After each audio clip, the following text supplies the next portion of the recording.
mañana estará en el Hotel de la Cañada. Una sensación, es una locura la cantidad de gente que está buscando su localidad para presenciar al maestro Osvaldo Gross.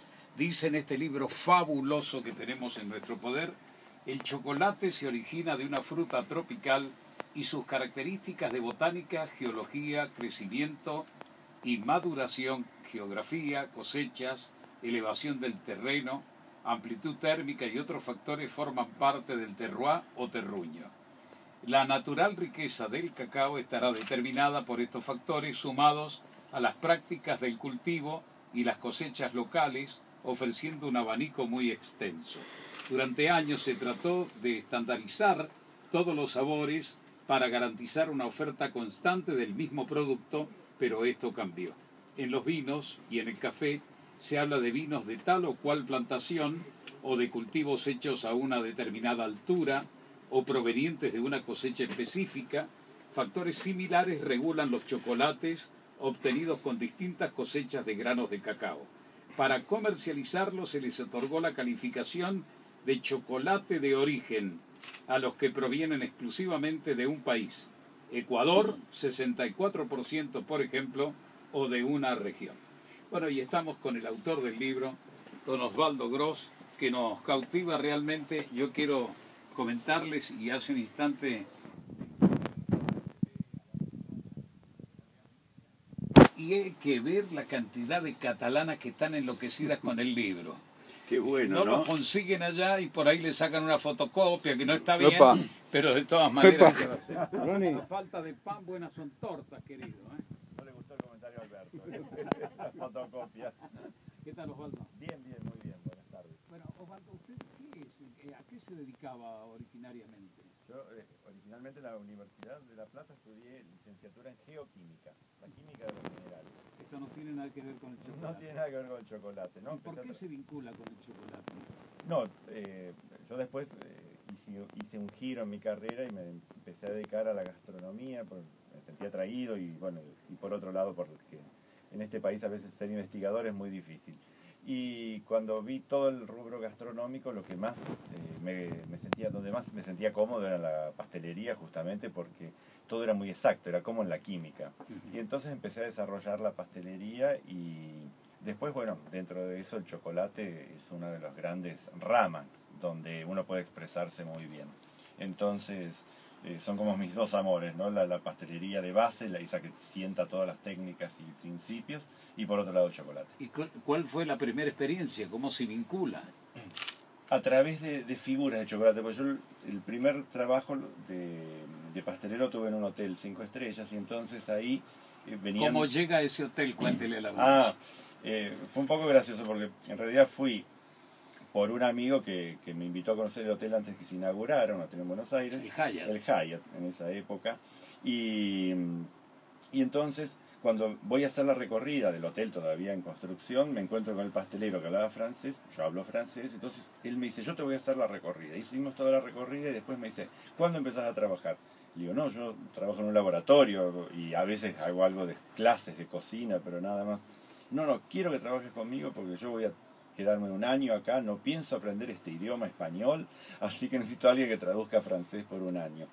Y pedí un mes de licencia, vi cómo me sentía y así todo trabajaba en 2 turnos. A la mañana iba al laboratorio y a la tarde, noche, iba al hotel. Hacía de 7 a 3 del laboratorio y de 14 a 24 en el hotel. Así un año. ¿Y después se quedó trabajando? Y después me quedé en el hotel. ¿En el hotel? Sí, después me quedé en ¿Se el fue hotel. el francés? No, el francés después se quedó como 6 años porque le encantaron las mujeres argentinas. ¿Ah, sí? Y la vida de Buenos Aires y se quedó. Nunca aprendió el idioma, pero bueno, nos quedamos trabajando los dos. Sí. ¿Cuántos años trabajó allí? Casi 8, desde la apertura y demás. Posteriormente, ¿qué pasó? Después de ahí me fui a trabajar a algunos restaurantes en San Pablo, en Los Ángeles, y después ya me dediqué de lleno a la educación y estoy en el Instituto Argentino de Gastronomía, en el IAG, primero como profesor y ahora ya como director de la parte de pastelería, como director 10 años, pero hace como 15, 16 que trabajo. Y con mucha televisión también. Y con televisión, sí, desde el 92 también. Utilísima. Primero era el canal de la mujer, después Utilísima y ahora con el Gourmet. Exacto, el gourmet, un canal fabuloso. Sí, Y sí, aquellos sí. que lo siguen a Osvaldo Gross deben saber que trabaja maravillosamente el chocolate. Háblenos del chocolate. Y el chocolate es un producto que, si bien no se cultiva en nuestro país, porque no da la región, Que no tenemos no temperatura, tenemos, se puede cultivar hasta una cierta latitud y después no más abajo.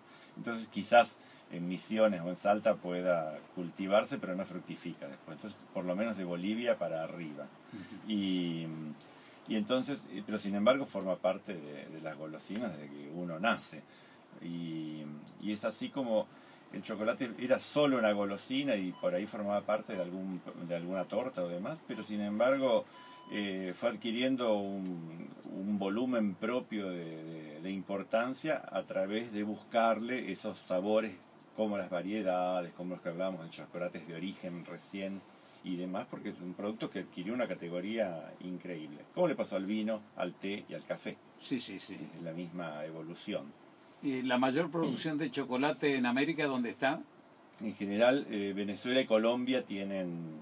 hablamos de producción de un chocolate de calidad, ¿no es Sí, cierto? sí, sí. Entonces, Cacao, ¿no? Del cacao. Del cacao.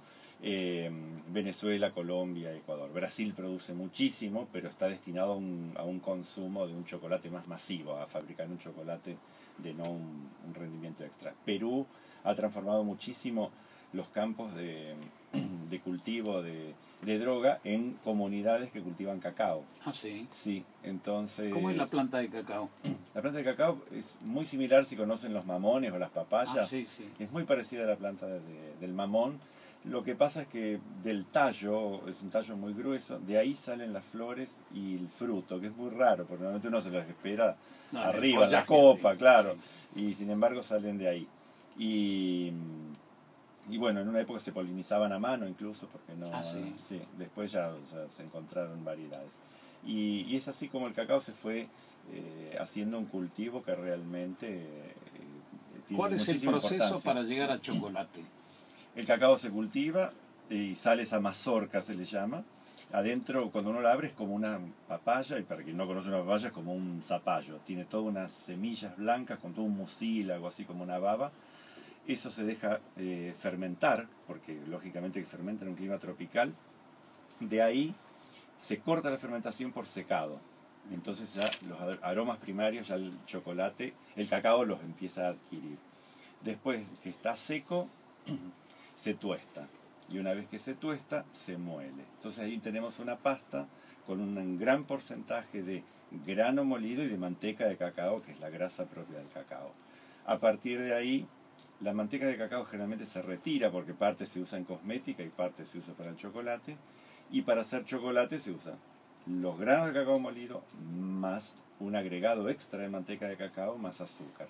Y después algún emulsionante, lecitina de soja o demás. Y entonces ese es el producto del cacao. ¿En qué se diferencia el chocolate negro del chocolate blanco? En que no tiene esa parte del grano de cacao molida. Es solamente manteca de cacao, azúcar, leche en polvo y emulsionante. Por eso que muchos dicen no es chocolate. Pero sí, tiene la manteca de cacao que si viene, si realmente es manteca de cacao, es entonces chocolate. Lo que pasa es que hay muchos chocolatines de kiosco donde nunca han visto el árbol de cacao. Son grasas hidrogenadas o son grasas de coco. Sí, hay chocolates que no son chocolates. Hay chocolates que son sustitutos. Por eso dicen alimento a base de cacao. Entonces por ahí a veces tienen algo, pero no tienen la manteca. Además hay un montón de cosas. Acá tenemos una gran fábrica de chocolate. Águila. Águila, claro. De Arcor, ¿no? Que está en Jesús María. Sí, chocolate fabuloso, una cantidad impresionante. Sí, y tienen gran variedad. Desde el chocolate para taza que todo el mundo nacimos con los submarinos hechos con eso, las tabletas de color rosa, ¿no? El envase. ¿Qué chocolate usa usted para estos trabajos? Nosotros en la escuela trabajamos con un chocolate llamado Fénix. Que se producen en Buenos Aires a partir del grano. Ellos compran las bolsas y hacen los mix y todo eso. Trabajamos con Codeland, que es un chocolate que se produce también en Argentina, y trabajamos con una marca llamada Puratos, que el chocolate se llama Belcolade, viene de Bélgica, y lo distribuye una empresa que se llama Puratos. Entonces depende de cuál es el uso, uno puede ir armando. Los chocolates más caros se usan generalmente para las cubiertas de los bombones y para esos detalles que son realmente de suma calidad, ¿no? Donde el chocolate está mucho más presente. ¿Qué va a suceder mañana con su presentación? Y vamos a hacer una clase de pastelería individual, o mini pastelería, o mini gâteau. Es decir, es como si armásemos tortas, pero todas en un tamaño de una porción para una persona, 150 gramos, podemos decir así. Y la mini pastelería está muy de moda, las vidrieras de las grandes pastelerías del mundo tienen mucho más de este producto que de tortas grandes, porque yo creo que es un fenómeno que ocurre dentro de la sociedad. Las familias son cada vez más pequeñas, ya no hay 8 hijos con nueras, hijos y esposas. Entonces, a veces para una reunión, comprar una torta grande, después queda, no todos se ponen de acuerdo con los sabores y demás. En cambio, los mini gâteaux nos permiten tener variedad aún en reuniones muy pequeñas. Y entonces se usa muchísimo ese producto. ¿Cuál es el producto que está de moda? ¿Qué tipo de producto que usted puede elaborar? Porque siempre esto marcha con la moda, ¿no? Marcha con la moda, sí. En general, las cosas que están de moda son en un mismo producto encontrar distintas texturas. Es decir, algo más crocante, algo más suntuoso y en una masa. Entonces, a veces en una torta, si uno le pone una base de un bizcochuelo, después le pone un merengue en el medio, una crema de chocolate y por arriba un praliné, que le va a dar el mordiente de las almendras o las avellanas, eso sería como una torta así como completa. Y eso es un poco lo que se busca. A veces con un solo producto, uno puede tener un sorbete de manzana, un puré de manzanas, una tartita de manzanas de hojaldre y después unas manzanas secas, como si fuesen, no sé, un popcorn o un pochoclo por encima. Entonces todo ese tipo de detalles son las que sorprenden, más las texturas que a veces el sabor. Mañana vamos a tener pastelería en general y chocolate también, ¿no? Pastelería, los mini gâteaux van a ser 4 y 3 de ellos tienen chocolate. 3 tienen chocolate. Sí, sí. De todas formas, yo siempre digo que las recetas que lleva cada uno son intercambiables. Yo siempre trato de dar recetas que tengan una técnica que después les puedan servir para distintos usos. ¿Cuánto tiempo le puede llevar a una persona a hacer una torta, por ejemplo? Depende de la destreza, yo creo que 1 hora y media, 2 horas. Puede tener lista. Sí, puede tenerla lista. Sí. A veces la pastelería después necesita frío para que quede mucho más rico. A veces uno hace una selva negra, que todo el mundo conoce, pero si la cortó a la hora, no tiene el mismo sabor que si la dejó 24 horas en la heladera para que justamente tenga mayor humedad y todo esté como más ensamblado en sabores, ¿no? Para las señoras que están siguiendo la radio, para los señores también que son afectos a la pastelería, hagamos un postre, ya como cierre de esta nota, rápido y que le salga 10 puntos a la persona. Si quieren hacer algo así como más rápido, si tienen alguna fruta de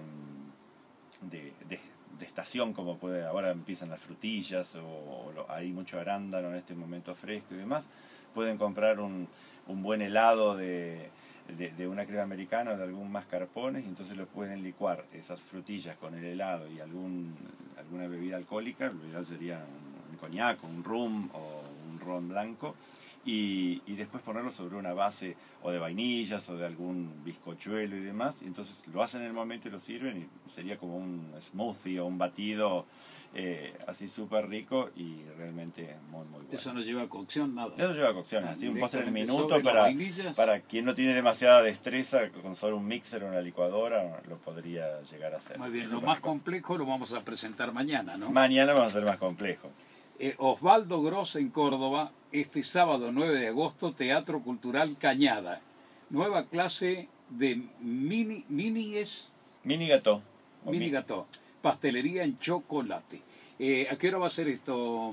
Va a ser a las 16:30 y más o menos unas 2 horas y media. Y después la gente siempre se queda para las fotos, la gente trae los libros para que uno le firme, o fotos que sacó el año pasado, porque hicimos una clase el año pasado, y aquellos que quieran comprar los libros también van a estar ahí. Muy bien. Así que no hay problema. Las entradas anticipadas están en Disquería Sedén. Recordamos a la audiencia de la Cadena 3, esto es muy importante y fundamental. Es uno de los más grandes pasteleros del mundo, el más grande de la Argentina, el hombre que ha revolucionado en la televisión y también en sus presentaciones en directo. No se pierda la posibilidad de estar allí en La Cañada mañana para ver estas clases magistrales. Muchas gracias, maestro. Muchas gracias a usted. Muy amable.